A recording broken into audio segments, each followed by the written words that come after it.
Quand est-ce qu'on a eu ce qu'on appelle, cette expression qu'on appelle tabernacle? Tabernacle, c'est sur Moïse. Et Moïse devait construire le tabernacle. Et lorsque l'église, Moïse devait construire le tabernacle, on lui avait dit quoi? Prenez garde. Hébreu 8:5. Prenez garde à ce que tu respectes ce qui t'a été dit divinement sur la montagne. Que tu respectes les normes de la construction du tabernacle. Et le tabernacle là, c'était une tente. Ce n'était pas un mur, ce n'était pas une maison. Aujourd'hui, si nous avons un homme qui construit le bâtiment et vous dit ce sont des tabernacles, ce sont des ignorants. Un vrai serviteur de Dieu ne peut pas vous parler de tabernacle, il vous dit c'est un bâtiment. Tabernacle, c'est un bâtiment. Tabernacle était une tente. On appelle ça la tente d'assignation que Moïse avait construit. Je dis une tente, c'était même pas une maison, c'était pas une construction, mais une tente que Moïse devait construire, préparer selon les normes. Et lorsque Salomon va construire, ou lorsque David va demander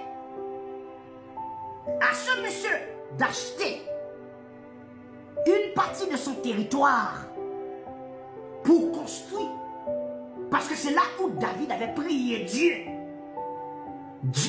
David lui a dit, je vais construire le temple ici, ce qui est différent du tabernacle. Et lui, il a répondu, je donnerai gratuitement. Il a dit non. C'est que je vais construire là pour le Seigneur. Là, ça, je ne peux pas le prendre gratuit. C'est moi qui le fais. Donc, c'est moi. Vous voyez les volets pasteurs d'aujourd'hui? Vous voyez les criminels pasteurs d'aujourd'hui? Moi, j'ai vu Salomon. Il a offert 1000 bœufs. L'offrande de Salomon était de 1000 bœufs. C'est Salomon qui a offert 1000 bœufs à l'Éternel. Maintenant, les faux pasteurs satanistes qu'on appelle Grégory Toussaint, s'il veut faire des offrandes de Salomon, c'est que lui seul qui doit donner 1000. Le peuple n'a rien à voir avec l'offrande de Salomon. Salomon, c'est pour cela qu'on appelle ça offrande de Salomon. Parce que c'est Salomon qui fait l'offrande. Maintenant, si on pouvait comparer un Salomon, donc c'est Grégory qui devait être le Salomon là. Donc c'est lui qui devait donner les 1000 là. Maintenant, vous devenez tous des Salomons. Et Grégory, c'est l'Éternel. Donc vous offrez des offrandes de Salomon. Appelez ça les offrandes du peuple à l'Éternel. L'Éternel, c'est Grégory. Vous êtes tellement ignorants. Mais c'est Salomon qui offrait.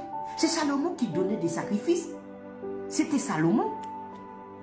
C'était Salomon. C'était Salomon. Maintenant, si quelqu'un veut, imaginez que je dis je vais faire l'offrande de Salomon. Mais c'est moi qui veux faire l'offrande de Salomon. Ce n'est pas le peuple. Parce que quand on parle de l'offrande de Salomon, on parle d'une offrande individuelle, personnelle. Parce que Salomon, puisque Dieu avait fait tellement de choses pour lui, il commençait à sacrifier de bœufs. Il ne s'arrêtait pas, il continuait. Mais ce n'était pas le peuple qui donnait ça, c'était Salomon lui-même. Le peuple n'avait rien à voir avec ça. Le mec vous dit, c'est l'offrande de Salomon. Et ensuite, vous avez fait quoi? Vous n'avez pas lu votre Bible?